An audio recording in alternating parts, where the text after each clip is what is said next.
Hey everyone, welcome back to Average Joe's Tech Reviews with your host, Joe. It's good to see you.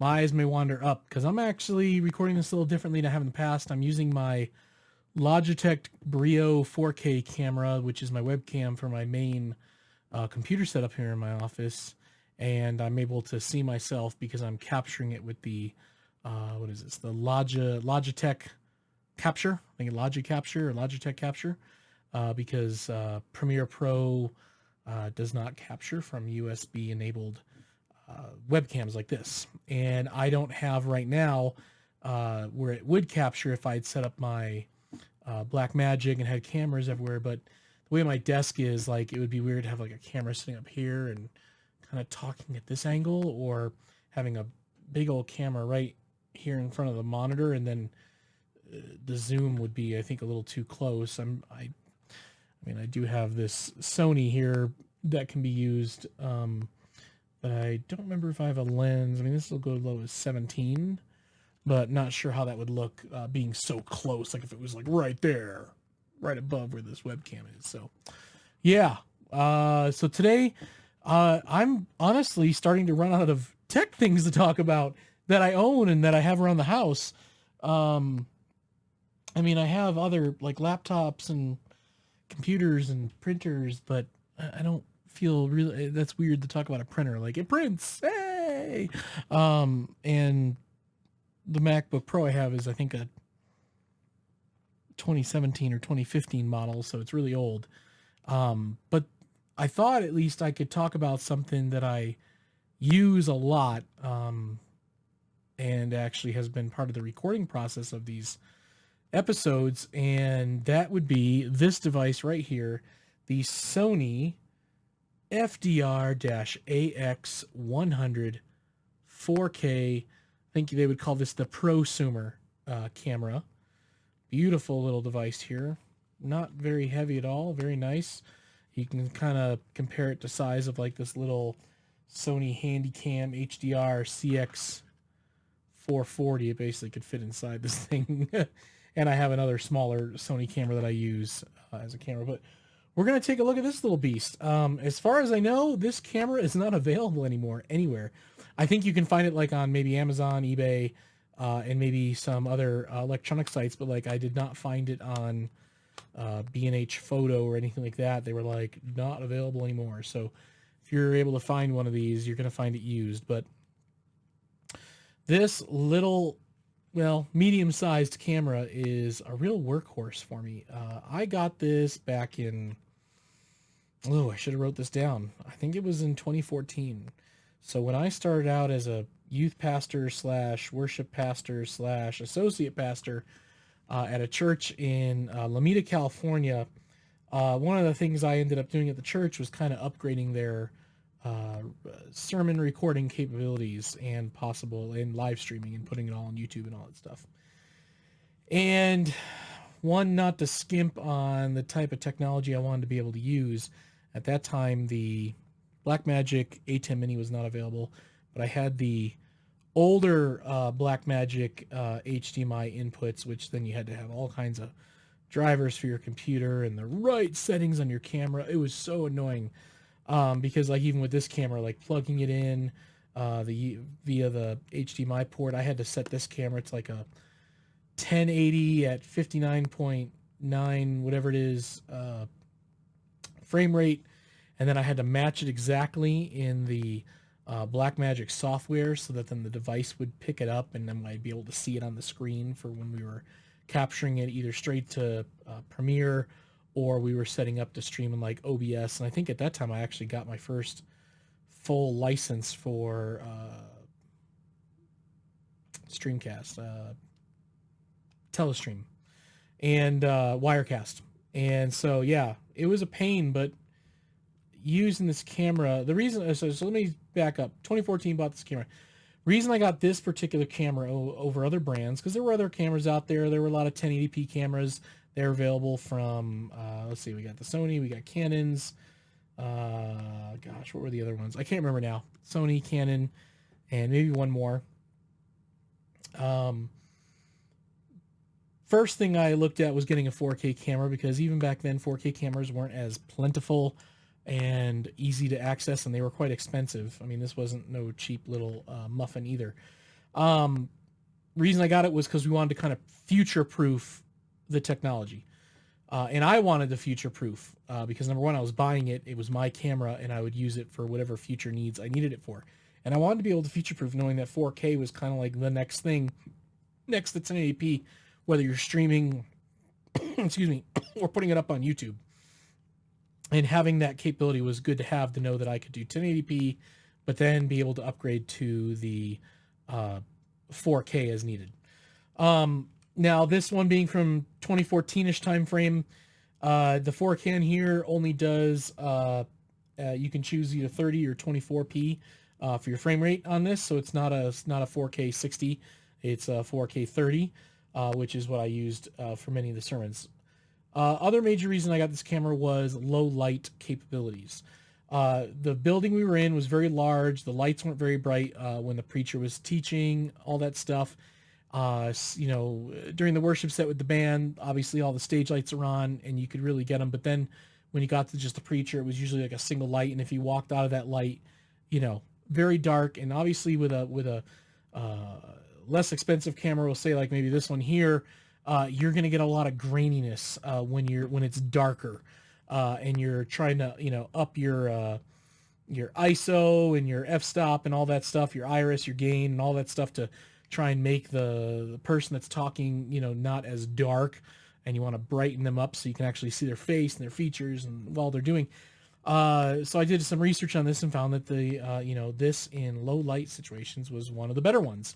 Its sensor in here just did a better job and you didn't get as much of that graininess and the shadows and in the darkness. So I went for it. Got it and haven't stopped using it since 2014. This thing has been my camera for trips, travels, churches, conferences, YouTube channels, you name it. I've been using it. I used this camera when the Rona hit and I was recording my sermons for churches. Just had it set up and had a pulpit in the corner there and ready to rock and roll. So let's kind of talk about the features of this little beast. Well, it came with the lens cover here, the sun blocker comes with it, so that was kind of nice. Comes with a lens actual cover, but I just don't have it on here right now, so I apologize. I just had taken it off when I was using it for the last time I recorded. So on the top here we have the built-in microphone, which I pretty much have never ever used. In fact, no, I absolutely have never used it. There's never been a time that I've used the built-in microphone. When I was doing, when we did a mission trip to Mexico and did an interview with a woman, we had helped get some medical care. This thing has a shoe. So I was able to put an attachment on here and then I have a shotgun mic, which I think is still in my drawer here, actually. Yeah, here it is right here. My Shure. No, is this Shure? This is the Audio-Technica AT897 has a place to put a battery in here to help fill noise, but basically it just sat right on top there and with the shoe, and I was able to, you know, almost like I was a reporter. So I have that option for if I'm running around doing something like that, but I never did really much with that setup except for when we did missions trips or did any kind of mobile video, and that was mostly when I was with the church. Haven't really used it since, but I have all the attachments and the holder for the microphone, the little boom holder and all that stuff, kind of like a mini version of this. But it worked great. Picked up the sound, that directional mic, perfect. As for sound coming into this thing, it has the HDMI input right here. So a lot of times the sound may be coming in from whatever I have this connected to. So let's say like actually, no, I'm sorry. The sound from the camera runs to the HDMI to any device that it's sending to, whether it's to a TV or like me, the A10 Mini, the sound automatically runs. If we open it up, it's going to turn itself on in a second here. We have the screen, nice little touch screen. There we go. Show you guys. Forgot that I had turned it off.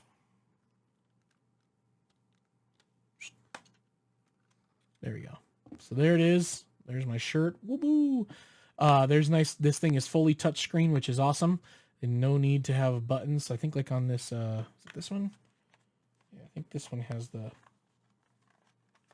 Yes, like this one has the buttons on the side there, and that's the only way you can navigate all the menus on this particular camera is using the little joystick and press it to enter.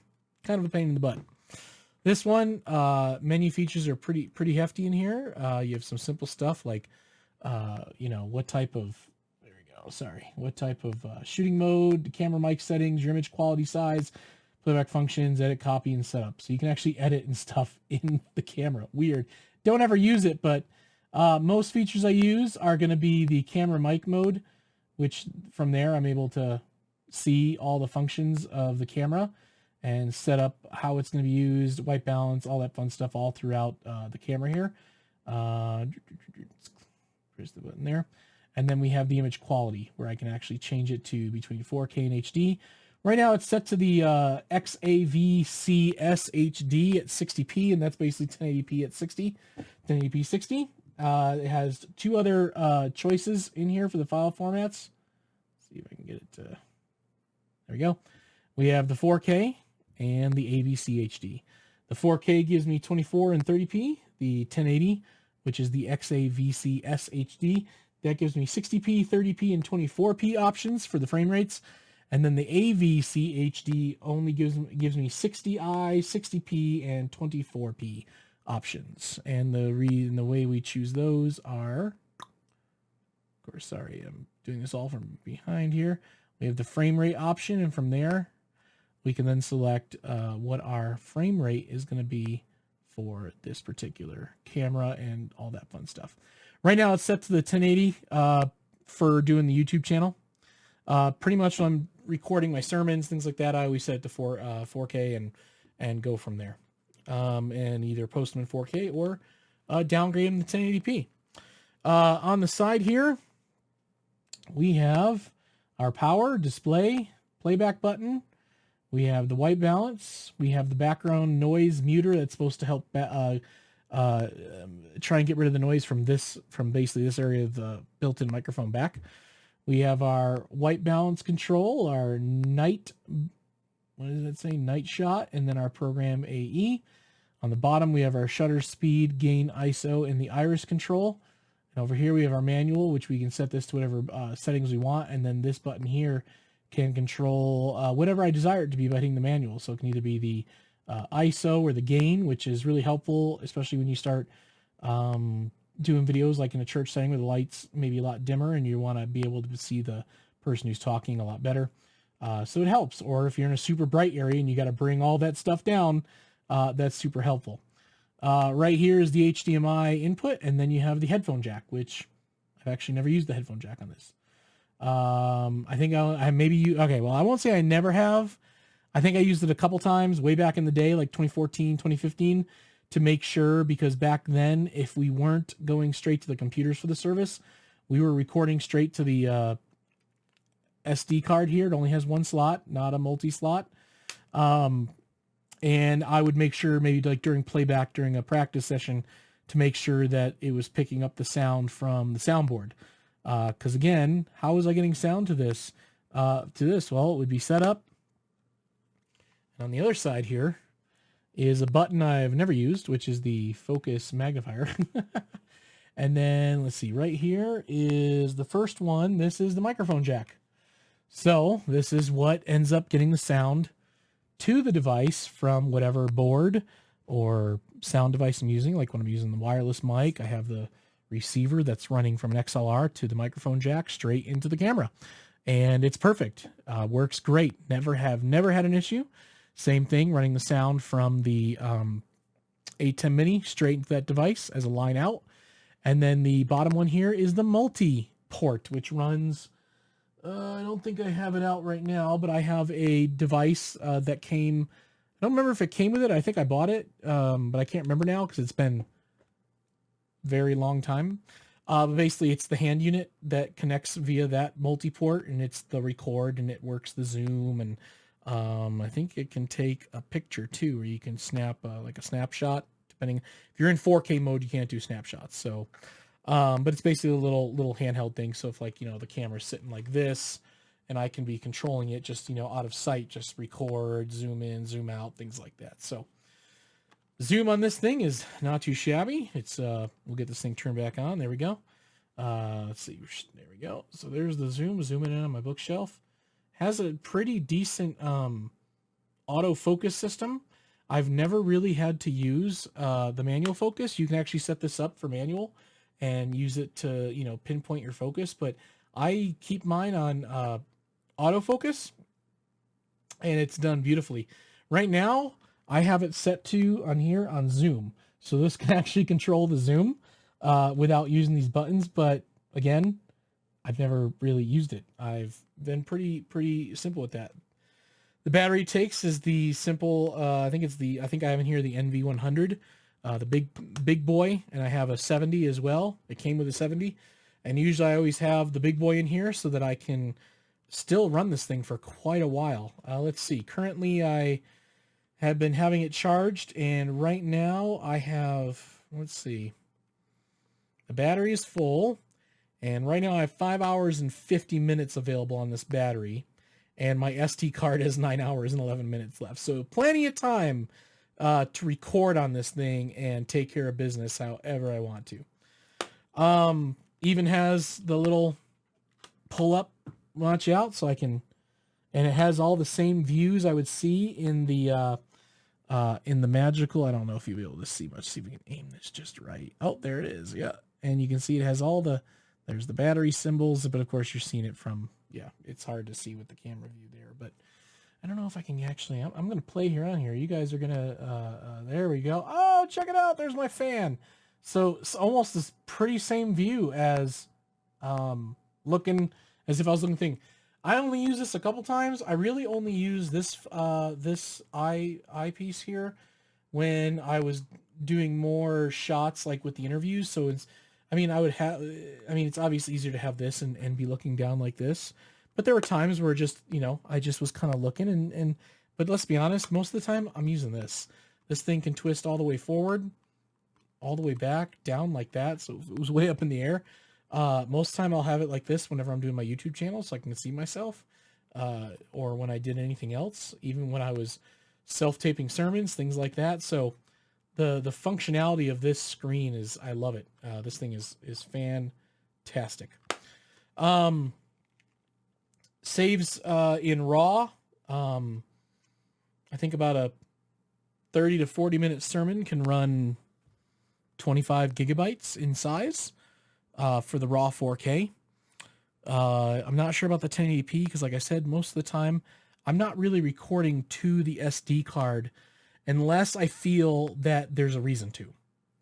Because when this thing's punched into the ATEM Mini and it's recording not only to the small hard drive that I kind of put together here, this bad boy right here, I've kind of put an SSD in here, and that connects to the ATEM Mini. That's recording there, and then that's it. I really have no fear of losing anything because the only thing it's going to be recording is just that singular point of view. And one day I might consider getting the ATEM Mini Pro ISO, and the big difference between those two is the ISO breaks out all of the camera views into separate files so that you can then edit it however you please, where right now it just saves it as one file no matter, however I switch it is what you're going to see. But we're not talking about that. This device, handheld, I've used it like this all the time when I was doing the travels, mission trips, outdoor interviews, youth group events, things like that. And it's not very heavy at all. I could hold this for quite a while without much pain or angst or anything like that. The only time it got weird was when you're trying to hold it at a weird angle, when you're trying to get a certain shot. So I do own a whole harness thing with the whole gimbal setup. So, I can tilt it and without shaking it and get those shots I want, but I haven't used that as much. Basically, this just sits on a nice tripod, aimed right at my face or whatever I'm trying to do, or when I'm preaching or helping a church out, aimed where it needs to be, all set up, and I can set it up in under a few minutes. And everything on here is plug and play. Once my settings were set up, this thing just, no matter on or off, it goes. I don't have to go in there and redo any of the settings, or the only settings I use to change is really the gain and the ISO, depending on the brightness of the light within the facility I may be doing the videos at. So this has been my main workhorse. This, and then if I have different angles, I have, I'll use the A7R2 sometimes. I don't use it as much. I've used it a couple times just to say I did. When I was doing some live podcast videos, doing like a live stream, we had this set up like aimed at one person. This camera was on me. This camera was on the other podcast host. And then we had other shots like, using this one. And then I have another Sony camera. Now you may be like, Joe, why all the Sony cameras? Well, my first Handycam was a Sony. This was the second one. It is a Handycam, which is pretty funny because this thing's pretty beefy, and it's a prosumer camera. This is not a simple, like, it's not this, to just open it up and start shooting. Like, you want to do things, take your photo buttons here, you get your start stop here, you got your AC charger in the back there. This thing's no joke. This thing's definitely made to make good videos. But why Sony? Why do I have all these Sony products? Well, once I got this camera and was using the Sony RAW format for the video on this and all the other things, you kind of get used to just using that file system. So when I needed this ended up being the third one because I still use the first one, and then we have this one. It's just a file system I know, and I don't have to figure out or change it, just makes it easier for me. They're all the same files, and I don't have to worry about changing them up. For me, just so you know, the cards I use, I have a 256 gigabyte Lexar 1667X, 250 megabytes a second. This is a UHS 2 card. That's what I use, and it basically just stays permanently in here. The only times I take it out is if I have done any recording, and I take it out and I'll pop it in my thing and load all the raw files on the computer and edit from there. Like I said, I have not done a lot of recording on this as of late because it's normally being used to be plugged into the A10 Mini and used for those purposes. The only times I've used it to record, like I said, have been the only most recently is when I've done pulpit supply at churches in the mountains, and I'll bring this, my tripod, my wireless microphone, and that's it. And I'll bring those items. I'll set them up in the back of the sanctuary, and I'll have a wireless mic that they'll give me to talk with, but I'll have mine hidden under my shirt. And this way I can record my sermons, and for future reference or when I'm applying for a pastorate or things like that, I have videos and audio of my sermons that are top-notch quality, and that's really why I use it, to do that, and then to help churches out. But beyond that, it's being used primarily as a source of video to the A10 Mini. Weight-wise, it's not bad. It's not. I mean, it's got weight to it. It's not cheap. I mean, just even touching this thing, this metal ring here, like you're like, wow, that's pretty nice, nicely machined. You got this kind of weird, rough kind of plastic. It doesn't seem cheap. It's not bad at all.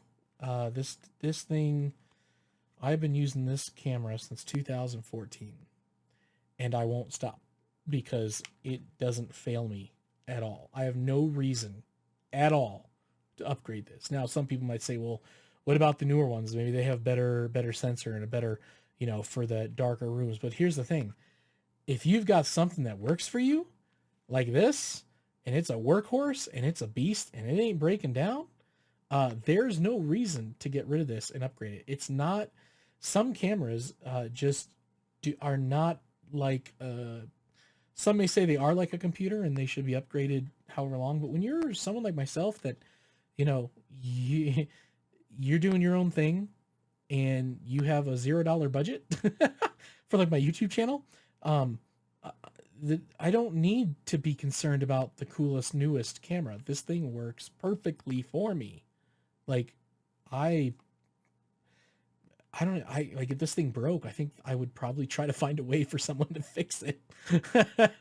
To be quite honest with you, because I love this thing. I love it.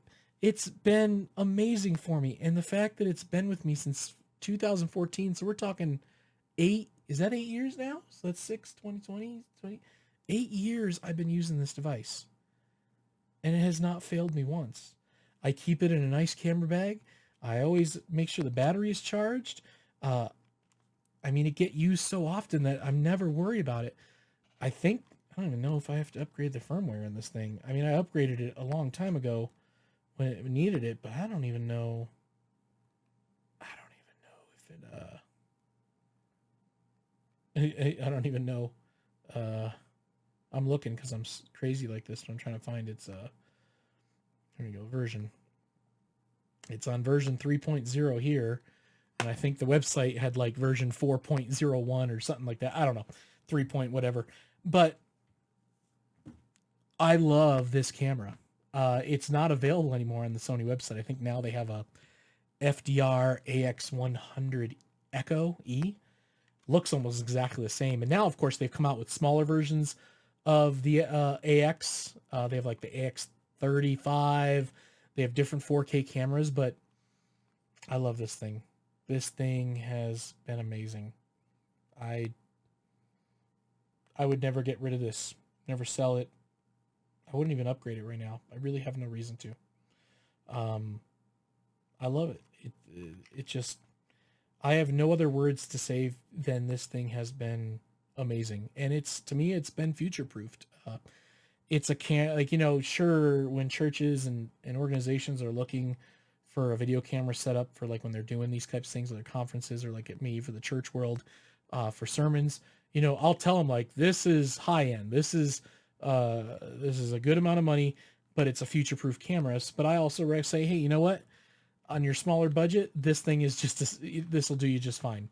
Because again, this camera has the micro HDMI out, and that's what matters for doing those things for your churches, for live streams. Now, this thing is not going to be the best for low light situations, and it's not going to be the best quality.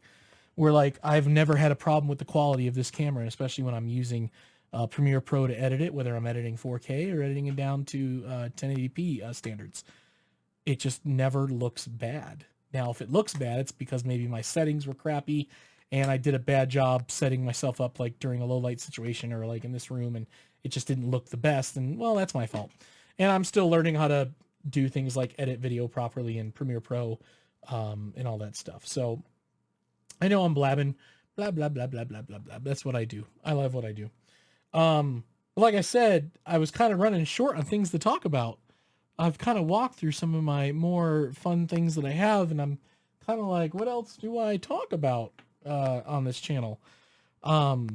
It's not like I have a budget to go buy a bunch of things and be like, hey, look, because let's be honest, we live in a time where, I'm going to rant a little bit here. It really stinks to like having the laptop that replaces the other Lenovo laptop. And that laptop, when I originally bought it, was pretty pricey. And I mean, I could still, the money I'm looking to get for it is not, it's worth the amount. But like, even on eBay, they're like, I'll give you $200 for it. And it's like, that's ridiculous. And you just can't go out and buy high-end stuff like this and then turn it around and sell it. So I can't even do things like that. Because number one, I don't have the monies to go buy high-end stuff like this right now and then immediately turn around and sell it. Like, I just don't have that ability, because right now, just turning around and sell it, you're like taking a huge loss. So I'm really glad that I got this in 2014.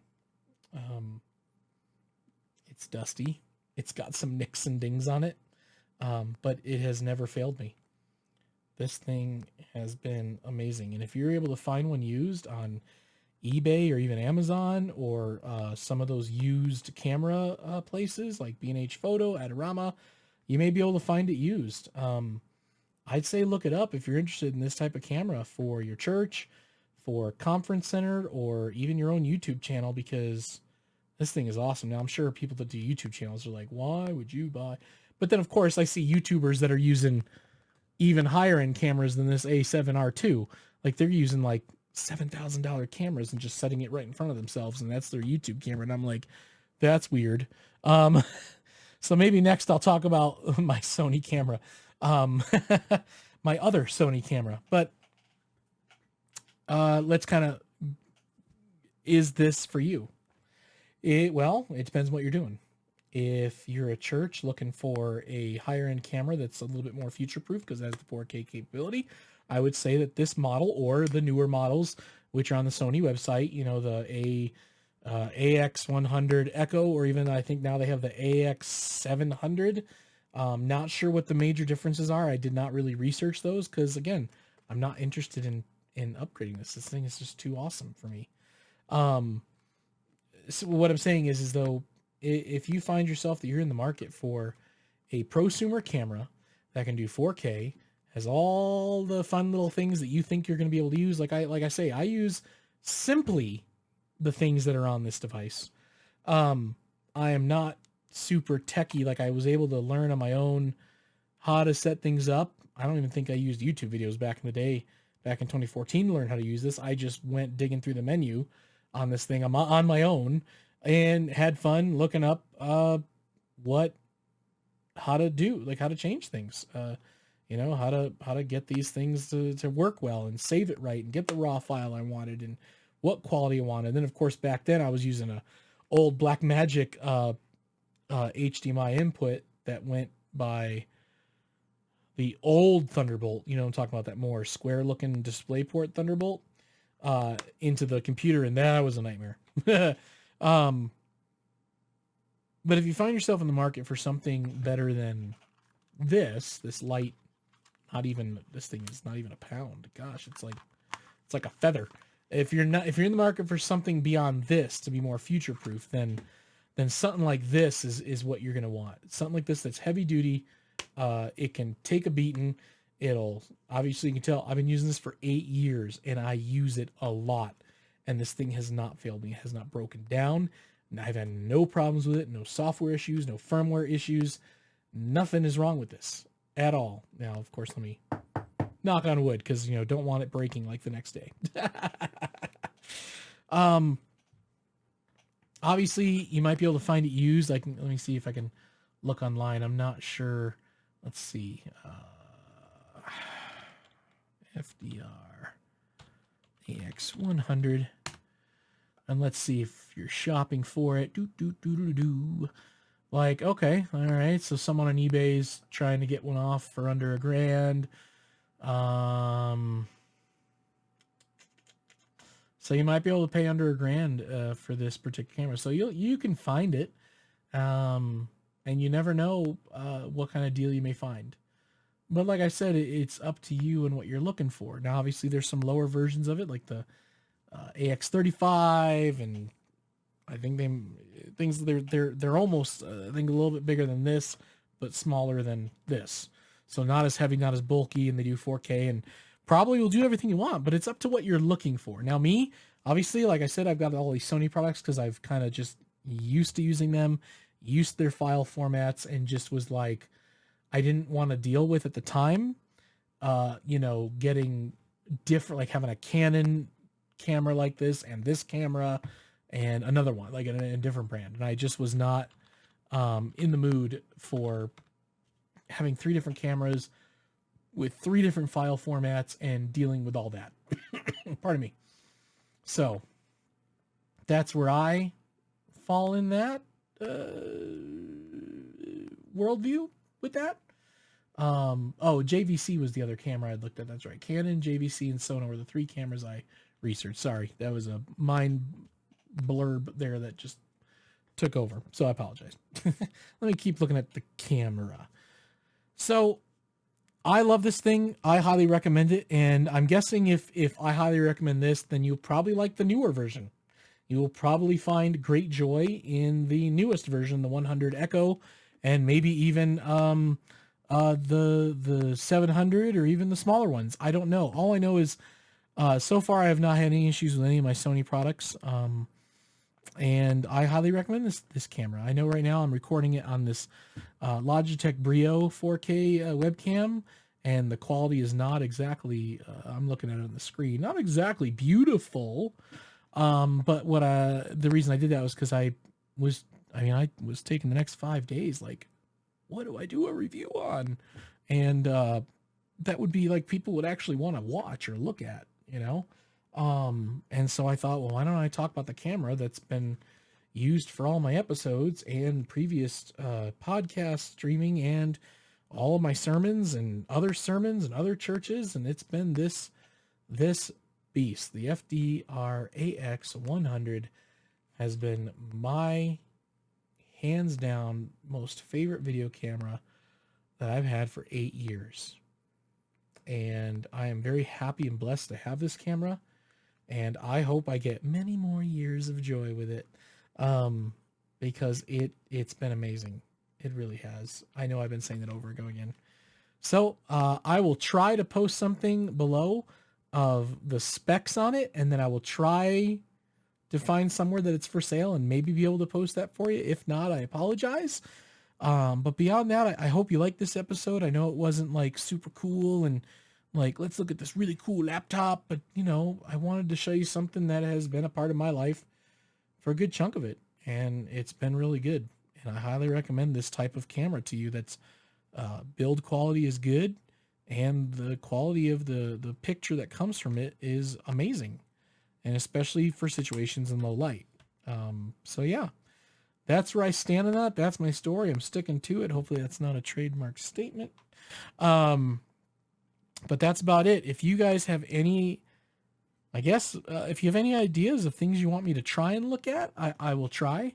I obviously do not have the budget to go buy stuff. I can maybe rent things from like lensrentals.coms or something and look at those cameras or stuff like that. But I'm going to be trying to figure out this next week what would be the next thing to look at. I may try and look at the Sony A7R2 that I use for my very amateur photography fun. I mostly like to do landscape photography. But I may try to look at that one for next week. So until then, I hope you have a great time. And this is Joe with Average Joe's Tech Reviews saying peace out.